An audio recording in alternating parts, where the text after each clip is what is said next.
ప్రభువుల్లో పాలు పొందక ముందు దేవుని యొక్క వాక్యంలో నుండి అపొస్తలుడైన పౌలు తిమోతికి రాసిన మొదటి పత్రిక 6వ అధ్యాయం 11వ వచనం. అపొస్తలుడైన పౌలు తిమోతికి రాసిన మొదటి పత్రిక 6వ అధ్యాయం 11వ వచనం. క్రొత్త నిబంధనలో పేజీ నంబర్ 193 తిమోతికి రాసిన మొదటి పత్రిక 6వ అధ్యాయం 11వ వచనం. దైవజనుడా, నీవైతే వీటిని విసర్జించి నీతిని, భక్తిని, విశ్వాసమును, ప్రేమను, ఓర్పును, సాత్వికమును సంపాదించుకొనుటకు ప్రయాసపడము.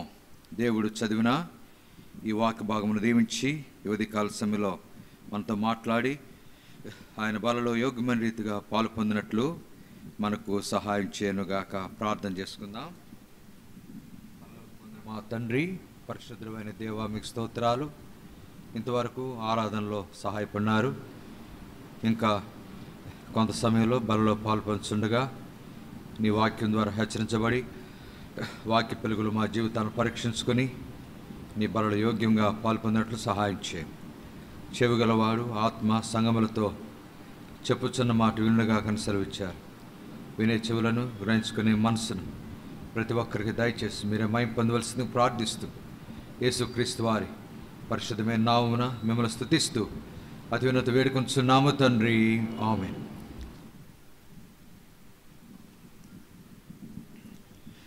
ఈ ఉదయకాలం ప్రభు యొక్క బలలో యోగ్యమైన రీతిలో ఎవరు పాలు పొందగలరంటే ఇక్కడ రెండు సందర్భాలు ఉన్నాయి. మొదటిది విసర్జించి, రెండవది సంపాదించుకొనుట. మొదటిది వీటిని విసర్జించి, రెండవది సంపాదించుకోవాలి. ఏమి సంపాదించుకోవాలంటే ఇక్కడ 6 విషయాలు ఉన్నాయి. 1 నీతి, 2 భక్తి, 3 విశ్వాసము, 4 ప్రేమ, 5 ఓర్పు, 6 సాత్వికము. ఈ 6 అనుభవాలు ఎవరైతే సంపాదించుకున్నారో వారు మొట్టమొదట విసర్జించాలి. విసర్జించి ఈ 6 విషయాలు సంపాదించుకున్న వారు యోగ్యమైన రీతిలో ఆయన బలలో పాలు పొందగలరు. మొట్టమొదట వేటిని విసర్జించాలి అనే దాన్ని బైబిల్లో 6 సంగతులు మనం చదువుకుందాం. 6 విషయాలను విసర్జించాలి అనే వాక్యము బైబిల్లో వ్రాయబడింది. ఏమేమి విసర్జించాలో చూడండి. 6 విషయాలను చూద్దాం. మొదటిదిగా రోమాపత్రిక 13వ అధ్యాయం 12వ వచనం. రోమాపత్రిక 13వ అధ్యాయం 12వ వచనం. క్రొత్త నిబంధనలో పేజీ నంబర్ 143 చూడండి. 12వ వచనం. రాత్రి చాలా గడచి పగలు సమీపంగా ఉన్నది గనుక మనము అంధకార క్రియలను విసర్జించి. ఇక్కడ మొదటిదిగా అంధకార క్రియలను, చీకటి క్రియలను విసర్జించి. ఇది అపొస్తలుడైన పౌలు రోమీలకు రాస్తూ ఇచ్చిన గొప్ప హెచ్చరిక. కనుక ప్రియులారా, వీటిని విసర్జించి, దైవజనుడా నీవైతే వీటిని విసర్జించి. ఏం విసర్జించాలి? మొదట అంధకార క్రియలను విసర్జించి. ఇది మొదటిది. రెండవదిగా కొరింథీయులకు రాసిన 2వ పత్రిక 4వ అధ్యాయం 2వ వచనం. అపొస్తలుడైన పౌలు కొరింథీయులకు రాసిన 2వ పత్రిక 4వ అధ్యాయం 2వ వచనం చివరిలో ఉంటుంది. క్రొత్త నిబంధనలో పేజీ నంబర్ 161.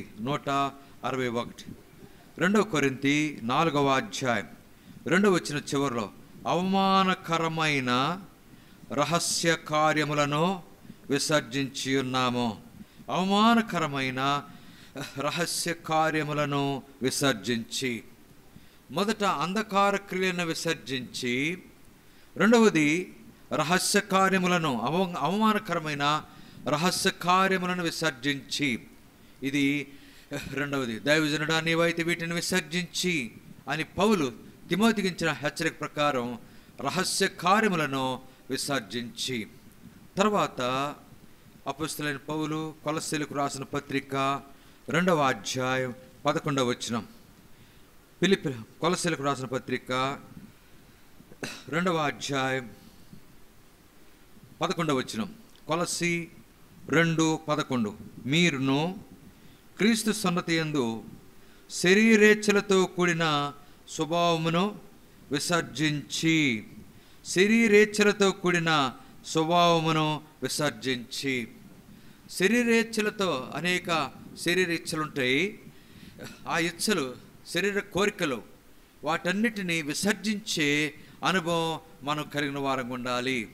మొదట అంధకార క్రియలను విసర్జించి, రెండవది రహస్య కార్యములను, అవమానకరమైన రహస్య కార్యములను విసర్జించి, ఇక్కడ మూడవదిగా మనం చదువుకున్నాము 2వ వచనంలో.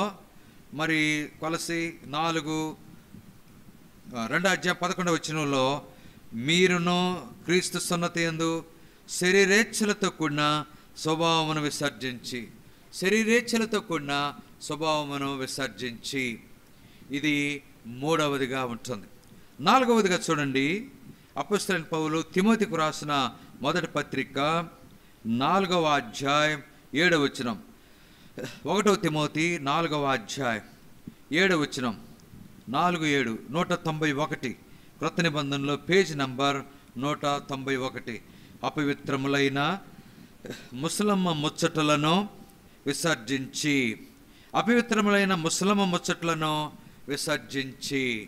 తిమోతికి పౌలు ఇచ్చిన హెచ్చరిక, దైవజనుడా నీవైతే వీటిని విసర్జించి. వేటిని విసర్జించారు? 4వదిగా అపవిత్రములైన ముసలమ్మ ముచ్చటలను. చూడండి, ఆ మాట చక్కగా వ్రాయబడింది.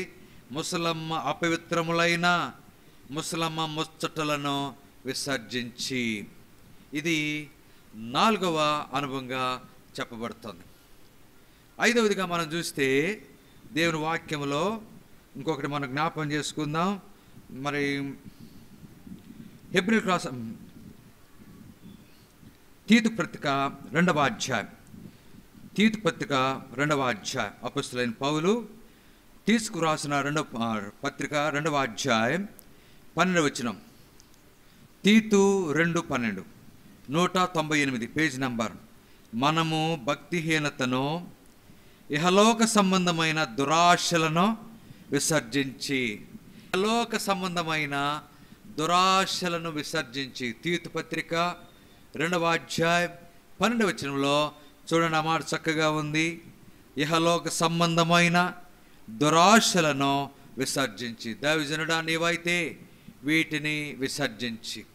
6వదిగా పేతురు రాసిన మొదటి పత్రిక 2వ అధ్యాయం 11వ వచనం. పేతురు రాసిన మొదటి పత్రిక 2వ అధ్యాయం 11వ వచనం. 215 క్రొత్త నిబంధనలో పేజీ నంబర్ 215. పేతురు రాసిన మొదటి పత్రిక 2వ అధ్యాయం 11వ వచనం. ప్రియులారా, మీరు పరదేశులను యాత్రికులై ఉన్నారు గనుక ఆత్మకు విరోధముగా పోరాడు శరీరాశలను విసర్జించి. అక్కడ దురాశలను విసర్జించి, ఇక్కడేమో శరీరాశలను విసర్జించి. ఎవరైతే 6 విషయాల్లో తిమోతి వలె విసర్జించిన అనుభవం కలిగి ఉంటున్నారో వారు యోగ్యముగా ఆయన బలలో పాలు పొందగలరు. అంతేకాదు, విసర్జించడమే కాదు, సంపాదించవలసిన 6 విషయాలు మనం చూసాం. 6 విషయాలు. మొదట నీతి, 2వది భక్తి, 3వది విశ్వాసము, 4వది ప్రేమ, తర్వాత 5వదిగా ఓర్పు, 6వదిగా సాత్వికం. ఈ 6 అనుభవాలు మనం సంపాదించిన అనుభవం ఉన్నప్పుడే. బైబిల్లో 6 విషయాలకు 6 వ్యక్తుల్ని మనం జ్ఞాపకం చేసుకుందాం. చూడండి, మొట్టమొదట నీతిని సంపాదించుకున్న వ్యక్తి మనం ఎరుగుదాము. బైబిల్లో అతడు చనిపోకముందు నీతిమంతుడని సాక్ష్యము పొందెను. హెబ్రీ పత్రిక 11వ అధ్యాయం 4వ వచనం చదివితే హేబేలు గురించి వ్రాయబడిన మాట. విశ్వాసమును బట్టి హేబేలు దేవునికి శ్రేష్టమైన బలి అర్పించాడు. అతడు కొనిపోబడక మునుపు, మరణించక ముందు, కయ్యూని చేత చంపబడక ముందు నీతిమంతుడని సాక్ష్యము అతడు పొందినవాడుకుంటున్నాడు. ప్రియులారా, ఈనాడు మన జీవితంలో నీతి అనేది చాలా ప్రాముఖ్యమైంది. నీతిమంతుడు విశ్వాసం మూలముగా జీవించును. ఆ విశ్వాసమే ఎల్లప్పుడూ మనం నీతిమంతులుగా కొనసాగే ఆ అనుభవం కొనసాగింపజేస్తుంది, కొనసాగే వారంగా ఉంటాం. కనుక నీతి, హేబేలు వంటి నీతి మన జీవితంలో మనం కలిగి ఉంటున్నామా? అందుకని దేవుడు అతని గురించి గొప్ప సాక్ష్యము ఆయన ఇచ్చిన వాడుకుంటున్నాడు, నీతి కలిగిన జీవితం. కనుక మొట్టమొదట విసర్జించిన అనుభవంలో, రెండవది సంపాదించే అనుభవంలో మనము నీతిమంతులుగా జీవించవలసిన వారు ఉంటున్నాం. బైబిల్లో ఒక మాట ఉంది, నీతిమంతుడు ఇంకనూ నీతిమంతుడుగానే ఉండును. నీతిమంతులంగా ప్రభు రాకడ సమీపించిన దినాలు ఉంటుండగా నీతిమంతులంగా మనం జీవిస్తున్నాము. హేబేలు వంటి నీతి మన జీవితాల్లో దేవుని వలన సాక్ష్యం పొందిన ఆ జీవితం మనం కలిగి ఉండాలని ప్రభు మనల్ని హెచ్చరిస్తున్నాడు. ఇది మొదటి విషయం. రెండవదిగా భక్తి. బైబిల్లో మనం ఎరుగుదాం, భక్తి పరుడని సాక్ష్యము పొందిన వ్యక్తి. దానియేలు గ్రంథం 6వ అధ్యాయం 23వ వచనం. దానియేలు గ్రంథం 6వ అధ్యాయం 23వ వచనంలో దానియేలు భక్తి పరుడు. ఆయన ఎల్లప్పుడూ కూడా దేవుని దృష్టిలో భక్తి కలిగి జీవిస్తూ వచ్చాడు. దినమునకు 3 సార్లు, మరి ఒకవేళ శాసనము సంతకం చేయబడింది, ఎవరు కూడా ఏ దేవునికి నమస్కారం చేయకూడదు, ఏ దేవుని ఎదుట సాగిలు పడకూడదు, లేకపోతే పూజింపకూడదు, ప్రార్థన చేయకూడదు 30 దినముల వరకు. అయితే దానియేలు దాన్ని లెక్క చేయకుండా ఆయనలో ఉన్న భక్తి, దినమునకు 3 సార్లు దేవుని ఎదుట యెరూషలేము వైపు కిటికీలు తెరిచి ప్రార్థన చేస్తూ వచ్చాడు మోకాళ్ళుని. భక్తి, ఆయన భక్తి చాలా గొప్పది. దానియేలు నమ్మకస్తుడై భక్తి కలిగిన జీవితంలో ఆయన జీవిస్తూ వచ్చాడు. అందువల్లనే రాజు అయిన దర్యావేష్ దానియేలు గురించి గొప్పగా చెప్పుకున్నాడు. జీవముగల దేవుని సేవకుడు అయిన దానియేలు, నీ యొక్క భక్తి నిన్ను కాపాడను. సింహముల నోట నుండి ఆయన నిన్ను తప్పించిన వాడుకుంటున్నాడు, నీ యొక్క భక్తి. కనుక మొదట నీతి, రెండవది భక్తి. ఆ భక్తి, దానియేలు యొక్క భక్తి మన జీవితంలో మనం కలిగిన వారంగా ఉండాలి. మూడవదిగా విశ్వాసం. విశ్వాసం అనేది 3 వ్యక్తులు కలిగి ఉన్నారు. ఎవరు ఆ 3 అంటే? షద్రక్, మేషక్, అబేద్నెగో. దానియేలు గ్రంథం 3వ అధ్యాయం 17వ వచనంలో వారి యొక్క విశ్వాసం గురించి వ్రాయబడిందిగా ఉంటుంది.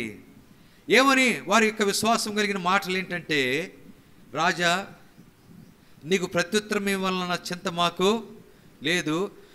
మా దేవుడు మమ్మల్ని రక్షించుటకు సమర్థుడు. ఒకవేళ ఆయన రక్షించకపోయినా సరే మేము ఆ ప్రతిమకు నమస్కారము చేయం. ప్రియులారా, విశ్వాసం ఎవరి ఎళ్ళ విశ్వాసం? జీవము గల దేవుని ఎళ్ళ విశ్వాసం. ఆ దేవుని నమ్ముకున్నారు. ఇంకోటి, ఆ జీవము గల దేవుడు వారిని రక్షించకపోయినా సరే మేము నమస్కారం చేయం. ప్రియులారా, మన జీవితాల్లో దేవుడు మనల్ని ఎంతగా ప్రేమించాడు. ఆయన కృప మన ఎళ్ళ, ఇందాక మనం చూసాం ఆరాధన అనుభవంలో, ఆకాశము కంటే ఆయన కృప అత్యున్నతమైనది. అంత గొప్ప కృప మన ఎళ్ళ బయలుపరిచి మనల్ని రక్షించుకొని మనల్ని స్వస్థపరుస్తూ మన కుటుంబాల్లో ఎన్నో కృప కార్యములు జరిగిస్తుంటే ఆయన ఎళ్ళ మనం విశ్వాసం కలిగి ఉంటున్నామా? ఆయన గణపరుస్తున్నామా? వారు ఒకే తీర్మానం, మేము నీకు ప్రత్యుత్తరం ఇవ్వాలన్న చింత మాకు లేదు. మా దేవుడు మమ్మను ఆయన నమ్ముకున్నాం, ఆయన ఎందుకు విశ్వాసం ఉంచాం, ఆయనే మాకు ఆధారం. ఆయన తప్ప మాకు ఎవరు కూడా ఈ లోకంలో లేరు. ఆయనే మమ్మల్ని రక్షించేవాడు. ఈ అనుభవం నువ్వు కలిగి ఉంటున్నామా? కనుక మొదట నీతి, రెండవది భక్తి, మూడవది నీతి యొక్క అనుభవంలో హేబేలు యొక్క అనుభవం కలిగి ఉండాలి. భక్తి యొక్క అనుభవంలో దానియేలు యొక్క అనుభవం కలిగి ఉండాలి. విశ్వాసం యొక్క అనుభవంలో షద్రక్, మెషక్, అబేద్నెగో యొక్క అనుభవాన్ని మనం కలిగి ఉండాలి. ఆ తర్వాత ప్రేమ. దావీదు ప్రేమ కలిగిన వాడు. మొట్టమొదట దేవుణ్ణి ప్రేమించాడు. కీర్తన 18:1 వచనం. కీర్తన 18:1 వచనం. యెహోవా నా బలమా, నేను నిన్ను ప్రేమించున్నాను. యెహోవా నా బలమా, నేను నిన్ను ప్రేమించుచున్నాను. దేవుని ప్రేమించాడు. ఆ తర్వాత ఇంకొక దేవుని మందిరాన్ని ప్రేమించాడు. నీ నివాసం, నీ తేజ మహిమ నిలుచు స్థలాన్ని నేను ప్రేమించుచున్నా. దేవుని మందిరాన్ని ప్రేమించాడు, దేవుని వాక్యాన్ని ప్రేమించాడు, దేవుని ప్రజలను ప్రేమించాడు, దేవుని కార్యాలను దావీదు ప్రేమించాడు. కనుక ఈరోజు మన జీవితాల్లో దావీదు వలె దేవుని ప్రేమిస్తున్నామా? పూర్ణ హృదయంతో, పూర్ణ ఆత్మతో, పూర్ణ మనసుతో మన దేవుడైన ప్రభువును మనం ప్రేమించాలి. అలాగే దేవుని వాక్యాన్ని ప్రేమిస్తున్నామా? దేవుని మందిరాన్ని ప్రేమిస్తున్నామా? దేవునికి చేసే ప్రార్థనను ప్రేమిస్తున్నామా? అలాగే దేవుని కార్యాలను మనం ప్రేమిస్తున్నామా? సంపాదించు దైవజనుడా, నీవైతే వీటిని విసర్జించి నీతిని, భక్తిని, విశ్వాసమును, ప్రేమను, ఓర్పును, సాత్వికమును సంపాదించుకున్నటకు ప్రయాసపడు. తిమోతి ఆ రీతిగా సంపాదించుకొని యోగ్యుడిగా ఎంచబడిన వాడుకుంటున్నాడు. దావీదు వలె దేవుని ప్రేమించిన అనుభవంలో మనం జీవిస్తున్నామా? ఇది 4వ అనుభవం. 5వదిగా ఓర్పు. ఓర్పు చూడండి, హెబ్రీ పత్రిక 6వ అధ్యాయం 15వ వచనం. హెబ్రీలకు రాసిన పత్రిక 6వ అధ్యాయం 15వ వచనం. హెబ్రీలకు రాసిన పత్రిక 6వ అధ్యాయం 15వ వచనం. అబ్రహాము ఆ మాట నమ్మి అతడు ఓర్పుతో సహించి ఆ వాగ్దాన ఫలము పొందిన. అబ్రహాము ఓర్పు యొక్క అనుభవం మనం కలిగి ఉంటున్నామా? ఇప్పుడు చూడండి, దేవుడు అబ్రహాముతో వాగ్దానం చేశాడు, మీదటికి ఈ కాలమున, అంతకీ అప్పుడే వృద్ధాప్యంలో ఉన్నాడు, ముసలితనంలో ఉన్నాడు, శారా గర్భం ఉడిగిపోయింది. అలాంటి స్థితిలో దేవుడు వాగ్దానం చేశాడు, ఓర్చుకున్నాడు. మీదటికి కాలమున వస్తాను, వచ్చిన తర్వాత నీ శారా కౌగిట్టిన కుమారుడు కలుగుతాడు అని చెప్పాడు. ఓర్పుతో వాగ్దాన ఫలము ఆయన పొందినాడు, సహించాడు, కనిపెట్టుకున్నాడు, ఎదురు చూచాడు. అబ్రహాం యొక్క జీవితంలో ఓర్పు అనేది కార్యసాధకమైంది. ప్రియులారా, దేవుడు వాగ్దానం చేశాడు. ఆ వాగ్దానాన్ని కొన్నిసార్లు ఎట్లుంటుందంటే, మనకి ఎట్లుంటుందంటే, నిన్న వాగ్దానం తీసుకున్నాం, ఈరోజు అది నెరవేర్చబడాలి, అది మన కోరిక. 31వ తారీఖున తెల్లవారుజామున వాగ్దానాలు తీసుకుంటాం, 1వ తారీఖున, 2వ తారీఖుకే ఆ వాగ్దానం నెరవేర్చబడాలి. కొన్నిసార్లు ఈ సంవత్సరం తీసుకున్న వాగ్దానం ఎప్పటికో నెరవేర్చబడుతుంది, ఆ సంవత్సరంలో నెరవేర్చబడకపోయినా తర్వాత కాలంలో అయినా నెరవేర్చబడేదిగా ఉంటుంది. అయితే మన జీవితంలో ఏం కావాలి? ఓర్పు. ఓర్మి అవసరమైనది. ఓర్పు దాని క్రియను కొనసాగింపనీయుడి. ప్రియులారా, అబ్రహాము ఓర్చుకున్నాడు, ఓర్పుతో కనిపెట్టాడు గనుకనే చివరికి దేవుడు అతనికి కుమారుని అనుగ్రహించాడు. అనేక విషయాల్లో అబ్రహాము ఓర్చుకున్నాడు. అలాగే యోబు కూడా, సహించిన వారిని ధన్యులు అనుకొనుచున్నాము కదా. యోబు యొక్క సహనమును గూర్చి మీరు ఎరుగుదురు. యోబు యొక్క సహనము ఎంతగా ఓర్చుకున్నాడు, ఎన్ని బాధలు, ఎన్ని ఇబ్బందులు, శరీరం అంతా మరి పుండ్లతో నింపబడి ఉన్నది, ఎన్నో రీతిలుగా ఇబ్బందికరమైన పరిస్థితులు ఉన్నాడు యోబు, అయినా కానీ ఓర్చుకున్నాడు. ఓర్పు దాని క్రియను కొనసాగింపనీయుడి. ప్రియులారా, మన జీవితంలో అబ్రహాము వలె ఓర్పు యొక్క, యోబు వలె ఓర్పు యొక్క అనుభవం, సహించిన అనుభవం మనం కలిగి ఉంటున్నామా? ఇది 5వ అనుభవం. 6వదిగా సాత్వికం. బైబిల్లో మనుషుల్లో సాత్వికుడు అని చెప్పబడిన వ్యక్తి ఎవరు? మోషే.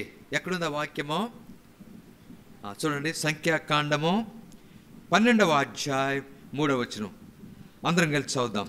సంఖ్యాకాండము 12వ అధ్యాయం 3వ వచనం. పాత నిబంధనలో 120, పేజీ నంబర్ 120. సంఖ్యాకాండం 12వ అధ్యాయం 3వ వచనం. యెహోవా ఆ మాట వినును, మోషే భూమి మీద ఉన్న వారందరిలో మిక్కిలి సాత్వికుడు. ఎంత గొప్ప సాత్వికం! నిజమే, మోషే సాత్వికుడు గనుకనే ఇశ్రాయేలీలు అన్ని లక్షల మంది ఉంటే వారిని ఐగుప్తు నుండి వెలుపలకు తీసుకురావటానికి దేవుడు ఎవరిని కోరుకున్నాడు? మోషే ఎన్నోసార్లు సాకులు చెప్పాడు. నేను వెళ్ళను, ఇంకెవరు నన్ను పంపించు, అహరోను ఉన్నాడు, లేకపోతే ఇంకెవరినైనా పంపించంటే లేదు లేదు నువ్వే వెళ్ళాలి. నిజమే, ఇంకొకళ్ళైతే కష్టమయ్యేదే. ఇశ్రాయేలును తట్టుకోవటం చాలా కష్టం. ఎన్నిసార్లు సణిగారు ఇశ్రాయేలీయులు, ఎన్నిసార్లు గొణిగారు, ఎన్ని పరిస్థితులైనా మోషే వాటిని సహించాడు, తట్టుకున్నాడు. సాత్వికుడు గనక భూమి మీద ఉన్న వారందరిలో మిక్కిలి సాత్వికుడు. అంటే ఏ మనసు కలిగి ఉన్నాడు మోషేకి? ఎవరు మనసు ఉంది? నేను సాత్వికుడను, దీన మనసు గలవాడు. మన ప్రభు అయిన యేసు క్రీస్తు యేసు యొక్క ఈ మనస్సు మీరు అంటే మోషే క్రీస్తు యేసు యొక్క మనసు కలిగి ఉన్నాడు కనుకనే ఇశ్రాయేలును ఐగుప్తు నుండి బయటకు తీసుకురావడానికి దేవుడు ఆయన ఏర్పరచుకొని ఆయనను ఐగుప్తుకి పంపించాడు. భూమి మీద ఉన్న వారందరిలో మిక్కిలి సాత్వికుడు కనుక ప్రియులారా, ఈ సమయంలో మనం ప్రభు యొక్క బలలో పాలు పొందబోతుండగా ప్రతి మనుషుడు తను తాను పరీక్షించుకునే వాళ్ళం. ఏంటి ఈరోజు మనం పరీక్షించుకోవాల్సిన అంశం ఏదంటే విసర్జించి 6 విషయాలను మనం చూసాం. విసర్జించాల్సిన 6 విషయాలు: అంధకార క్రియలను, అవమానకరమైన రహస్య కార్యములను, తర్వాత శరీరచిత కూడిన స్వభావమును, ఆ తర్వాత అపవిత్రములైన ముసలమ్మ ముచ్చట్లు, ఆ తర్వాత దురాశలను విసర్జించి, 6వదిగా శరీరాశలను విసర్జించి. అయితే సంపాదించు. తిమోతికి ఇవ్వబడిన హెచ్చరికలో సంపాదించాడు. ఏం సంపాదించాడు? మొదట నీతికి ఎవరిని చూసాం ఉదాహరణగా? హేబేలు. రెండవది భక్తికి ఎవరిని చూసాం ఉదాహరణగా? దానియేలు. మూడవదిగా విశ్వాసానికి ఎవరిని ఉదాహరణ చూసాం? షద్రక్ మిషక్ అబేద్నెగో. నాలుగవదిగా ప్రేమను ఎవరు ఉదాహరణ చూసాం? దావీదు. ఐదవదిగా ఓర్పు ఎవరిని చూసాం? అబ్రహాము. రెండవది యోబును చూసాం, ఓర్చుకున్న వ్యక్తులు. 6వదిగా సాత్విక ఎవరిని చూసాం? మోషే. 6 లక్షణాలు: నీతి, భక్తి, విశ్వాసం, ప్రేమ, ఓర్పు, సాత్వికం యొక్క అనుభవంలో మనం పరీక్షించుకుందాం. ప్రతి మనుషుడు తాను పరీక్షించుకున్న వాళ్ళు అలాగే చేశారు. రొట్టెని తిన్న ఆ పాత్రలోనిది త్రాగను. ఆ రీతిగా మనం ఒక్క నిమిషం మోకాళ్ళ మీద ఉండి మన జీవితాలను పరీక్షించుకుందాం. ఆ తర్వాత సరిచేయబడిన జీవితంలో విసర్జించిన అనుభవాలను విసర్జించి సంపాదించవలసిన అనుభవాలను మనం సంపాదించుకుంటూ ఆ రీతిగా యోగ్యమైన రీతిలో ఆయన బలలో పాలు పొందంగాక. ఆ రీతిగా పాలు పొందినట్లు ప్రభువే మనకు సహాయము చేయనుగాక.